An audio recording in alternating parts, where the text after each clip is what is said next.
Ugh. Illuminati. Oh, morning. I ain't had a lot of sleep. Where's my tripod gone? That's better.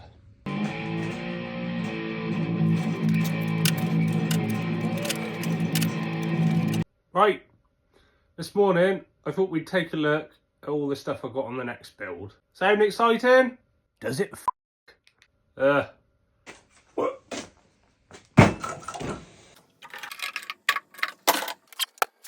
Right, first up, this is the Malice, which is the first Abhorrent base shape. And I've gone sensible with this one. My inclination was to do something that was really, really over the top and pointy. And then I had the brainwave that if I did that, nobody would be able to take it anywhere to play it live.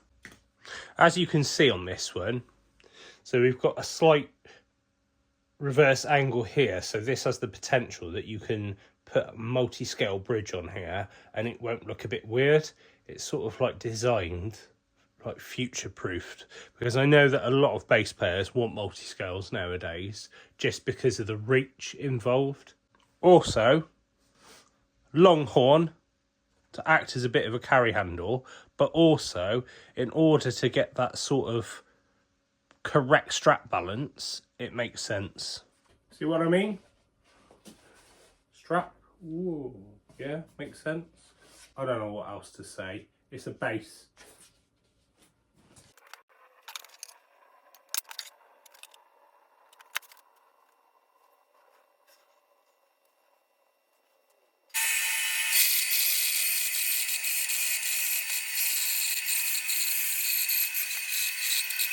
I really need new bandsaw blade.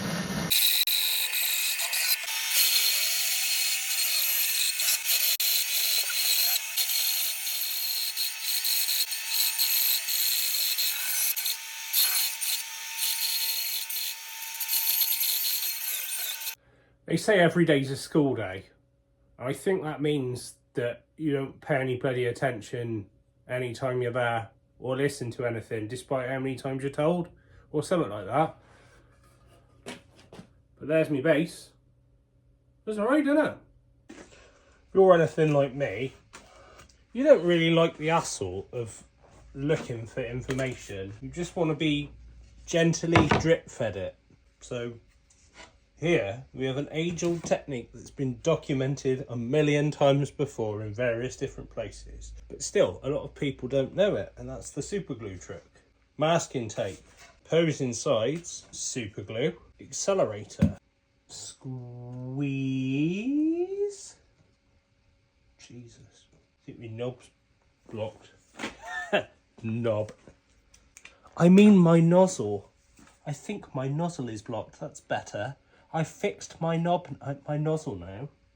There we go. So that's the glue.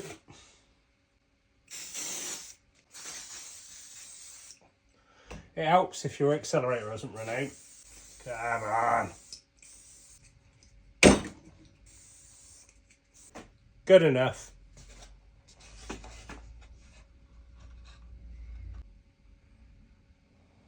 Fun fact for you. Super glue accelerator is massively cancerous and horrible, so don't lick it.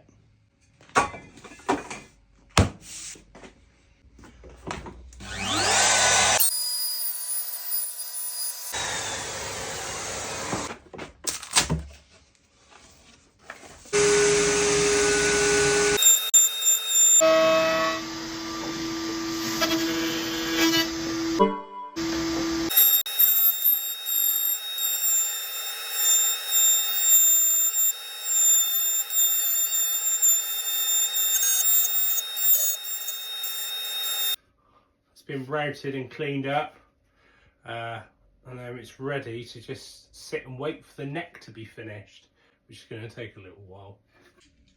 And there's my pile of necks for the current blank. What? And here we have a batch of necks ready for the next.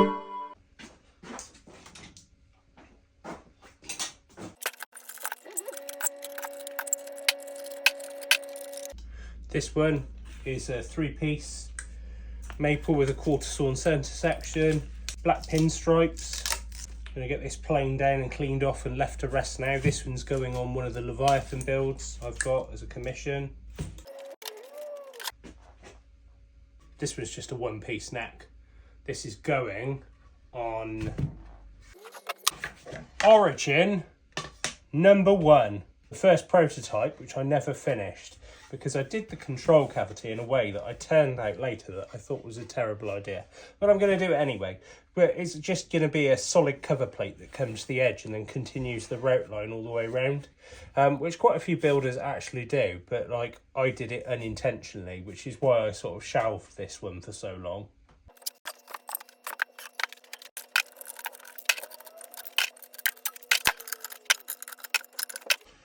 Oh man, I don't know my strength sometimes. Right, this is a 3-piece rock maple neck through section. This is going on the second of the Leviathan custom builds. This one's just plain because it's going to be painted eventually, so I'll get that one out the way.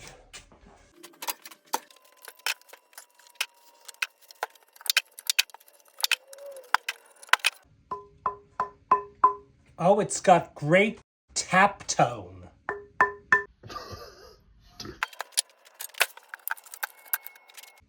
This one's for an Origin, because I didn't mention.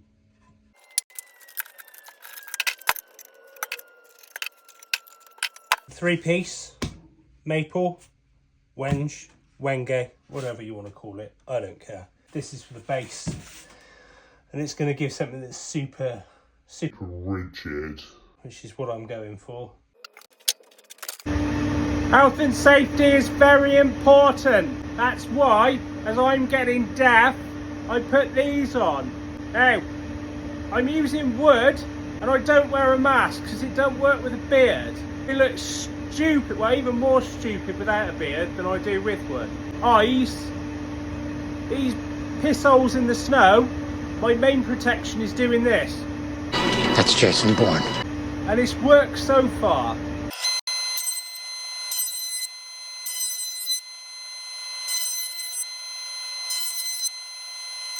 Ugh. Now, I'm assuming some of the people watching this are probably interested in guitar building. Otherwise, I have no idea why you're watching this. But a little tip when using a planer. Now, I'm not sure whether this works for all planers or just because this is like a pretty basic piece of kit. But this Metabo, it's an aluminium bed. It's got an aluminium, what's the name? That thing. Fence. Which I'll clad with MDF to make it smoother and make it easier to true up. I've set this thing up within an inch of its life, but it's still not perfectly accurate. Case in point, aluminium. Terrible idea for a fence. Look at that. That's crap. So, when pushing through, you go one way. The last thing you want to do is then go the same way through again. Because what you're doing is, if this is out at all, or you're putting pressure on one side more than the other, you're going to cut this thing into a wedge. And you don't want to do that. And then you're going to have to take this apart and you're going to have to flip it over and you're going to have to pass it through the thicknesser, and that will take up valuable time. That one goes... There's a slight problem here with my racking system and the fact that I don't have enough racks. Such is life. Now, because this workshop is pretty small, it's roughly 6x4 meters, I have to be pretty conservative when it comes to how I organise builds, because I need the space essentially. Now I've got this neck blank, which is in its rough state. It's ready to sit and do what wood stuff does. What I'm going to do is I'm going to mark it out roughly to its final dimensions. This one's going to be a 25.5 inch neck through. So I'll use a 27 inch scale, which is a bit longer, that gives me a little bit of lee room. And then, technical term, the gash ends, the bits where you get snipe off the planer and the joins aren't as good, they can get cut away and bugger off, yeah? So, I already have rough lines drawn down my templates that tell me where my guide is for a neck through. So this side is actually better. And draw myself a line there. And then this one's going to have 2 pickups. And then draw myself a line here. Give myself a little bit of space. I can now dock these ends off on the bandsaw, and then I've got a manageable blank. So another problem with having a small workshop is that I need to hang stuff on the walls when I run out of rack space. So when you've got a half-finished guitar, it's got to go somewhere. So, got one there on the current batch, and I've got one tucked down there. So, can you see that? There we go. So, these are going to have a move around now to their next position in the workshop. Come on, you. You're going to live here now. Very good. Very nice. Bloodthirst. Ooh, I feel like some dramatic music should be playing now. Especially when I take this thing out.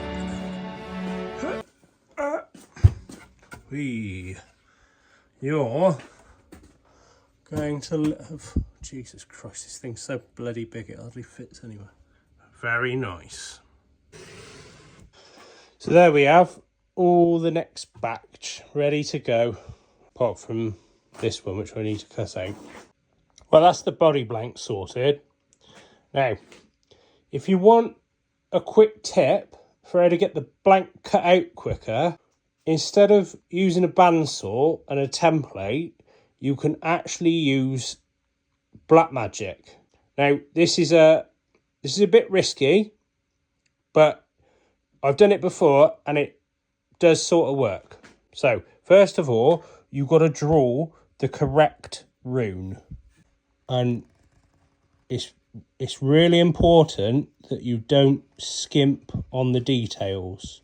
Okay, you following?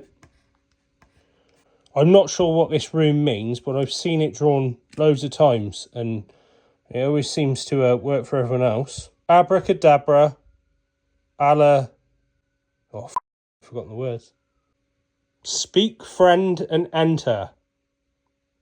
No. Izzy Wizzy, let's get busy. Illard was a half-decent album. It does also help if you know the correct enchantment, or whatever bollocks, to make it work. I make this up as I'm better at building guitars than I am at arcane magic. So I'll give it one more go. Sargas, Xaraxas, Something in the Glass, Bolt Thrower, the best band ever. There we go. I told you it would work. I am surprised though. I thought saying that Illard was an half-decent album would work. Now the only problem with doing magic in the workshop is that sometimes you can cause a possession. So if anybody's got any advice on exorcisms, that would be appreciated. And on the topic of magic, so I keep getting asked lately, is this where I do my painting? The answer is, no, this is for ritual sacrifice. And occasionally I have a nap in here. It's an IKEA wardrobe in my workshop. What do you think I use it for? So, thanks for watching. I don't know what platforms I'm going to put these out on. I don't really make a plan. I just make it up as I go along. Surprise, surprise. So, I'm going to say, fat finger, like and subscribe or whatever. Tell me what you think I should put in the next video. Or don't. Ta-da! Man, I'm such an idiot.